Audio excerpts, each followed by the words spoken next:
dijaga dari salah. Dan kita tidak punya dosa. Walaupun Rasulullah itu tidak punya dosa, sehari istighfar kepada Allah minimal 70 sampai 100 kali minimal. Kita ini tidak istighfarnya, istighfar tak tahu. Kadang-kadang istighfar tapi hanya di mulut, kadang-kadang astagfirullahaladzim, astagfirullahaladzim di mulut, tidak nyampe dalam hati. Kadang-kadang begini. Dan ternyata itu kuncinya dalam Quran hanya bisa ketemu sekian banyak masalah itu ternyata bisa hilang dengan istighfar. Apa contohnya? Ada seorang ulama besar ketika itu.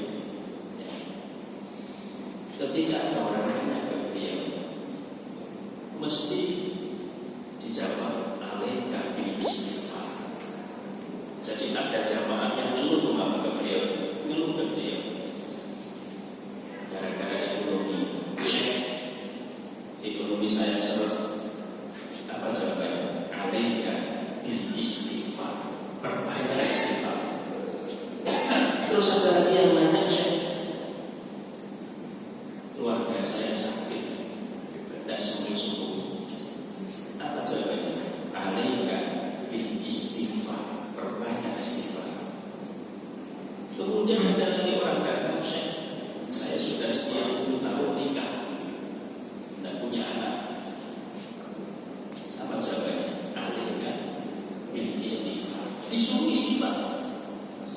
Coba, dengan sekian banyak problem yang berbeda, tapi solusinya sama. Memang ulama kiai itu enaknya di sini, Pak. Pokoknya kalau rujukan itu rujukannya ada yang bisa, ya, ada. Kita sama dokter yang nggak bisa begitu, Pak. Sakit kepala, drek, sakit kaki, drek, kan nggak bisa. Jadi ada ukurannya. Kalau kiai masalah ini, alaika bil istighfar, alaika bil istighfar.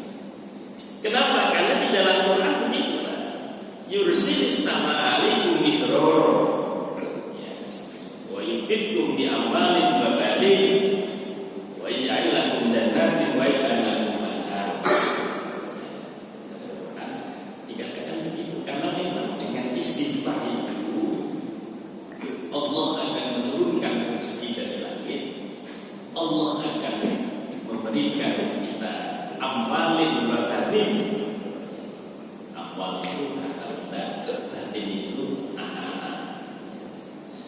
Nah, berarti jangan-jangan Bapak Ibu masalah kehidupan kita itu jangan-jangan karena kesalahan kita, dosa kita kepada Allah atau kepada lingkungan. Biar salah dosa kita kepada Allah, kepada lingkungan ini hilang, berarti solusinya adalah istighfar. Kuncinya di sana. Karena memang apapun yang kita rasakan itu, jangan-jangan karena sebab oleh kita sendiri, kesalahan kita. Baik, berarti ini kuncinya istighfar. Kemudian yang ketiga, kuncinya biar hidup kita barokah bagaimana? Rezeki halal. Jangan lupa bahwa rezeki halal ini yang sering kita lupakan, Masya Allah. Apalagi pula dari kami sampaikan dengan perkembangan zaman ini, ya, kita harus lebih membuka pikiran kita. Jangan hanya seperti dulu, ini makanan yang itu tuh babi dan bukan, ya sudah halal. Belum tentu. Dengan perkembangan zaman itu yang kelihatannya bukan dari babi ternyata juga bisa mengandung. Pertemuan sebelumnya saya sampaikan sekian banyak makanan minuman, bahkan sudah bersertifikat halal, tapi pada akhirnya setelah diuji ulang ternyata mengandung babi. Bahkan yang terbaru yang dari Solo tadi mana yang ayam goreng itu, ayam goreng, Masya Allah sudah sekian puluh tahun berdiri. Saya sampai mikir apa saya pernah makannya. Alhamdulillah, tidak pernah. Kalau panjenengan saya, kalau sudah ya sudah, nggak usah. Udah itu masalah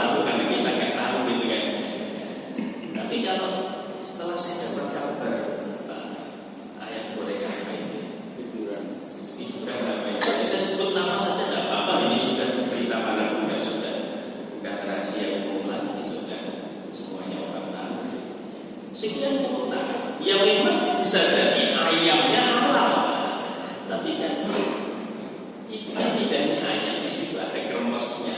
Kalau sudah kremes itu yang kritis, ya, yang kritis ya satu bumbunya, ya, yang kedua minyaknya. Minyak goreng itu sebenarnya kritis kalau dalam halal, makanan halal. Kenapa? Karena diantaranya dia menggunakan filter ya. Gimana caranya bisa gimana caranya bisa jernih dan seterusnya. Itu filter kadang-kadang bisa menggunakan karbon aktif yang dari tulang. Kalau karbon aktif itu dari tulang, pertanyaannya tulang binatang apa? Ya, sapi atau babi. Kalau tulangnya pakai tulang babi ya jelas itu najisnya mubalaghah, berarti haram. Kalau dari tulang sapi ya pertanyaannya sapi itu disembelih dengan cara bagaimana? Kalau disembelih dengan cara syar'i sesuai dengan syariat aman. Tapi kalau belihnya tidak sesuai dengan syariat ya berarti jadi bangkai itu statusnya najis. Kalau anggota tubuhnya dipakai untuk itu ya berarti itu najis. Dan najisnya najis air barangnya, bukan mutan najis. Tidak kan dalam bertohara itu ada najis, ada mutan najis. Najis itu mau disucikan bagaimanapun ya tetap najis. Tidak bisa najis itu dicuci sebuka itu tetap najis.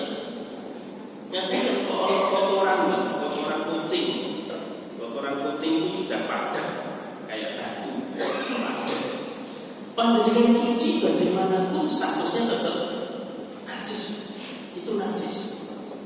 Tapi kalau mutan najis itu benda yang terkena najis itu bisa disucikan. Apa contohnya kasus dalam makanan minuman halal? Contoh kopi luwak. Kopi luwak itu mutan najis, bukan najis.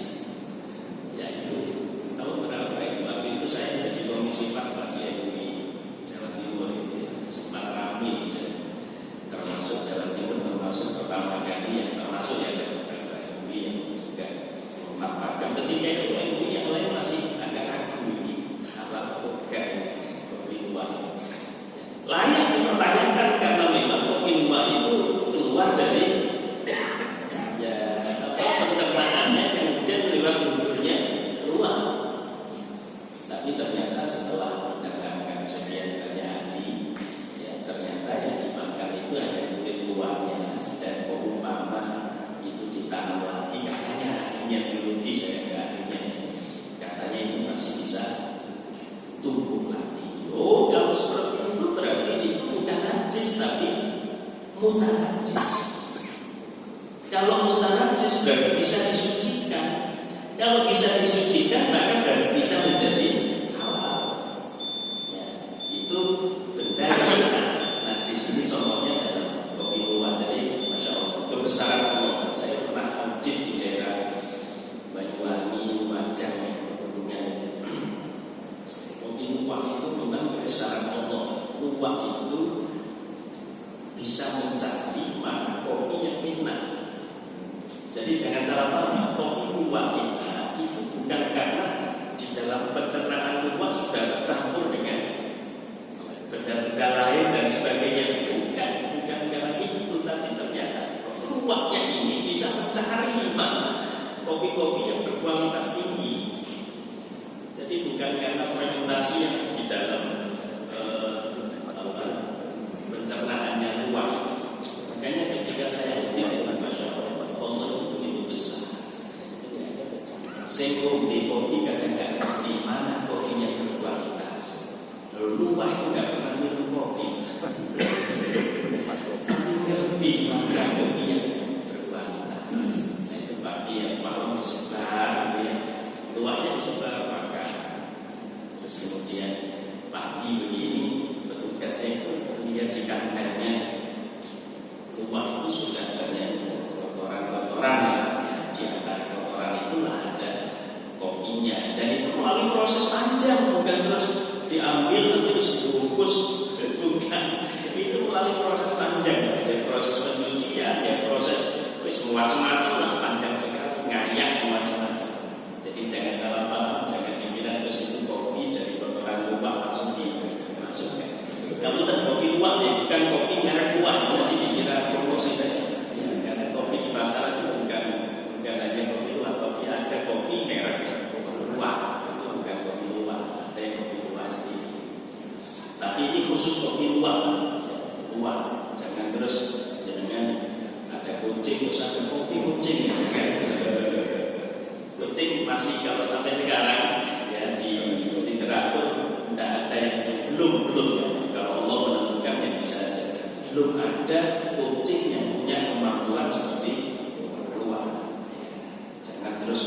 dikiaskan dengan alasan dikiaskan, oh berarti kotoran kucing juga bisa dicuci ya.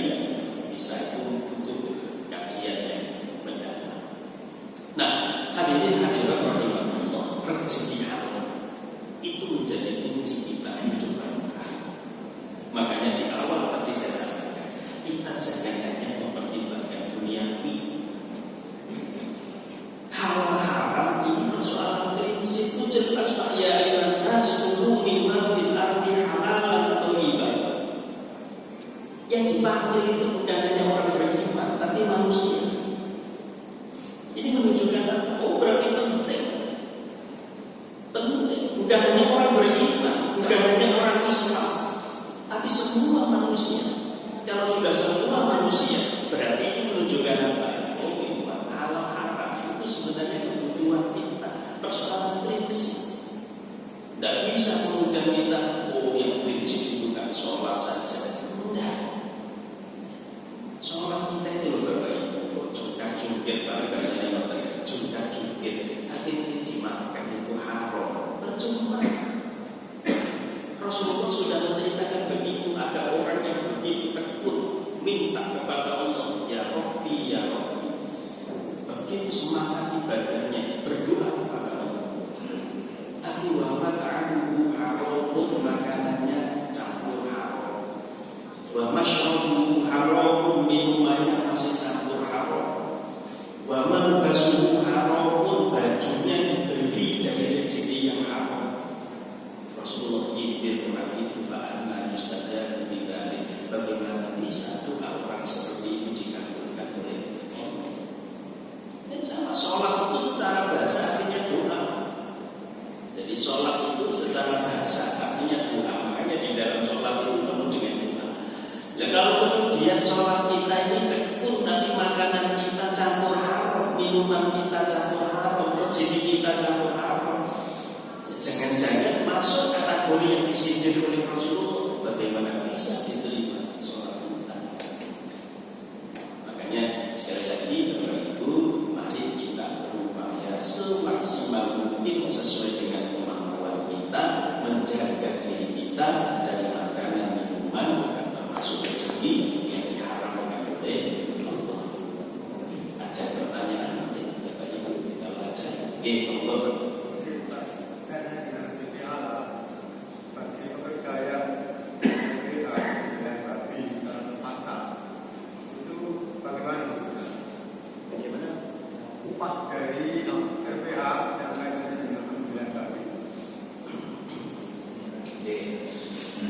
Jadi upah dari bekerja sembelian lagi. Jadi begini Bapak, sesuatu yang diharamkan oleh Allah, maka apapun yang terkait dengan itu seharusnya adalah haram. Dalam kaidah usul fikih banyak. Sesuatu yang diharamkan, maka sesuatu yang terkait dengan itu juga hukumnya termasuk sesuatu yang haram. Memberikan ke orang lain itu juga hukumnya haram. Contoh ini, ada orang yang mungkin sudah tahu perempuan, baju-baju yang aku seksi-seksi ya, karena pernah itu ditanyakan ke saya. Jadi dia sudah tahu pakai baju-baju yang seksi-seksi, terus diberikan ke orang. Ya saya bilang, loh kalau itu panjenengan pakai haram diberikan juga haram. Itu yang pertama. Yang kedua, contoh riba. Riba itu haram. Maka berarti yang mencatat juga kena hukum haram. Yang menyaksikan juga kena hukum haram. Yang bekerja di situ juga kena hukum haram. Teksnya jelas tentang riba. Nah, kalau kita kiaskan ke ini, berarti yang bekerja, yang menyediakan makanan haram itu juga rezekinya bisa haram. Hati-hati Bapak Ibu.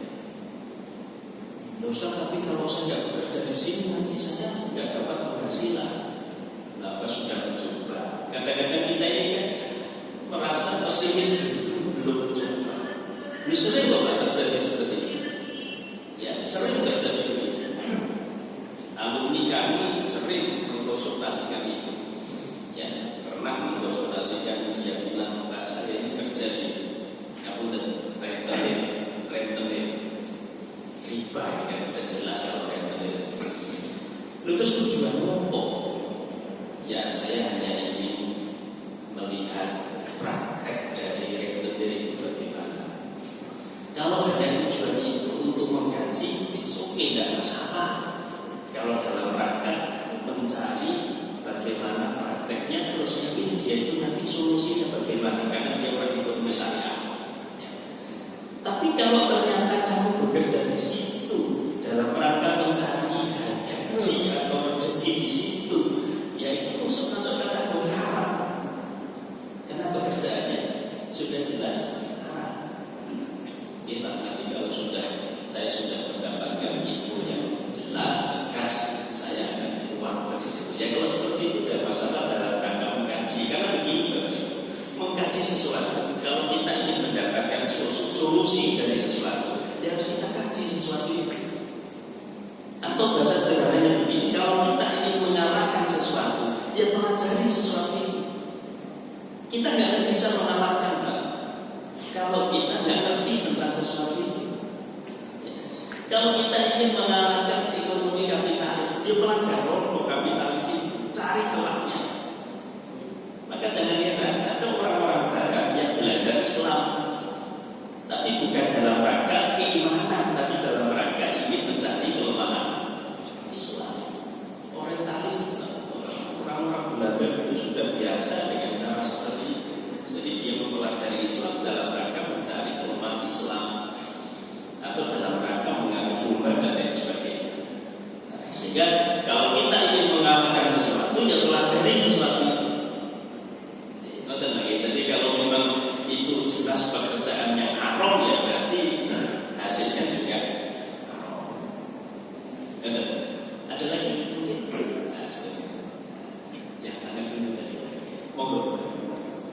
Terus bagaimana kalau seandainya dia sebagai riba? Bagaimana sih Pak? Gimana? Bagaimana kalau dia sebagai pegawai di bank?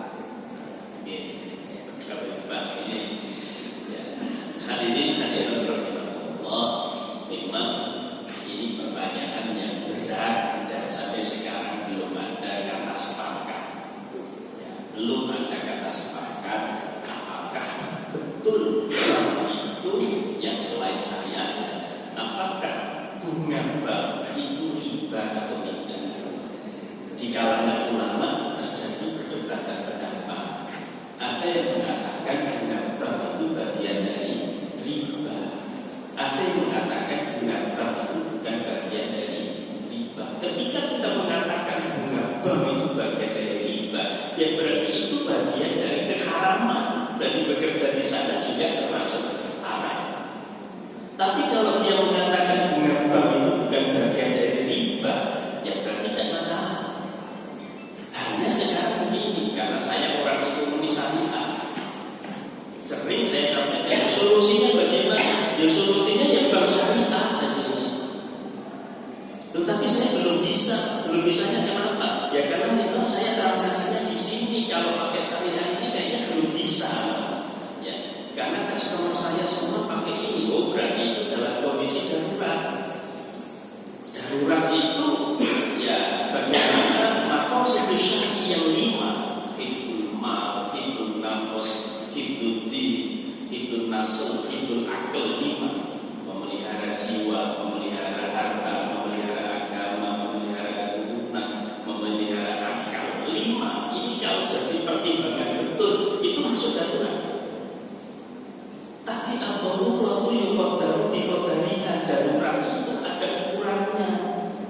Lah masuk ke tahun sampai tahun alif sampai tahun darurat terus. Masuk dari dulu darurat terus.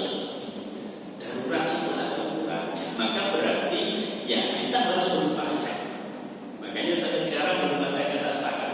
Ya menurut saya bagaimana kalau begitu? Ya menurut saya kita sebagai seorang muslim kalau menggunakan bank syariah sudah bisa transaksi keuangan atau urusan keuangan kita, finansial kita bisa terpenuhi, sebagai bank syariah. Tapi kalau sementara ini urusan keuangan kita belum bisa terpenuhi dengan adanya bank syariah, ya sementara pakai bank konvensional tidak masalah. Jujur Pak, saya punya dua, konvensional saya punya, syariah juga punya. Kenapa? Karena saya dosen ekonomi syariah. Loh, kalau saya mau hanya syariah, nggak penting konvensional bagaimana, itu kan nanti bagaimana menyampaikan ke mahasiswa satu perspektif nanti akhirnya. Nah, ini dalam rangka ya, makanya monggo panjenengan kalau kita mengikuti kaidah usul fikih al-khuruju minal khilaf, keluar dari perbedaan pendapat, itu yang harus kita lakukan. Nampaknya yang bank syariah, karena bank syariah tidak menjadi perdebatan. Paling-paling perdebatannya bank syariah begini, ada yang mengatakan belum 100% syariah. Betul, memang bank syariah belum 100% syariah, tapi bukan berarti terus kita tinggalkan. Dalam kaidah usul fikih la yudroku kulluhu la yudroku kulluhu, sesuatu yang tidak bisa terpenuhi semua jangan ditinggalkan semua. Maknanya begitu ya. Walaupun belum 100% ya jangan terus ditinggalkan semua. Itu masih kita upayakan. Betul ya Bapak Ibu ya. Hukumnya gimana Pak? Kita kerja di suatu perusahaan, tapi dalam kebutuhan permasalahan ini perusahaan kan pinjam ke bank konvensional. Pinjam ke bank di dalam ekonomi syariah itu sebenarnya pinjam, istilah pinjam itu hanya satu, yaitu qardul hasan, pinjaman kebaikan. Panjenengan pinjam 10.000 balik 10.000. Nah, bagaimana kalau perusahaan itu butuh modal? Itu bukan pinjam dalam bank syariah. Itu namanya pembiayaan. Beda. Kalau pembiayaan itu dalam tanda petik pinjam tapi menghasilkan. Kalau pinjam tadi tidak menghasilkan, kok butuh makan, kok butuh bayar SPP, itu qardul hasan, pinjam kebaikan tadi, pinjam 1 juta balik 1 juta, itu pinjam. Tapi kalau panjenengan pinjam terus diolah, diputar sebagai modal, itu bukan pinjam, tapi itu pembiayaan yang menghasilkan. Dalam konsep ekonomi syariah itu bisa menggunakan cara bagi hasil. Diputar kok uangnya. Kalau uangnya diputar kan ada hasilnya. Hasilnya itulah yang dibagi sesuai dengan kesepakatan awal. Lu ada ruginya, kalau ada ruginya ya ruginya dibagi juga sesuai dengan kesepakatan awal. Jadi bukan hanya bagi hasil tapi juga bagi rugi. Nah, dalam konteks itu sebenarnya dia sedang melakukan pembiayaan. Kalau ada dengan umpama yang bisa dan yang sesuai dengan spesifikasi kami itu adalah bank konvensional, maka niati aja bagaimana panjenengan ngambil pembiayaan di situ, tapi ngitungnya nanti sebagai bagi hasil nanti. Karena nggak betul, bank syariah juga ada yang seperti itu. Kenapa selama ini ada muncul kesan seolah-olah bank syariah itu sama dengan konvensional? Karena masyarakat kita ini sudah selama ini dicekoi dengan bank konvensional. Ngitungnya kadang-kadang lebih gampang. Bahkan termasuk nanti ke depan ini bagaimana itu lebih gampang pakai persentase pokoknya, persentase pokoknya. Tapi kalau bank syariah persentasenya bagi hasilnya. Sehingga kadang-kadang bagian pemasaran bank syariah menceritakan operasional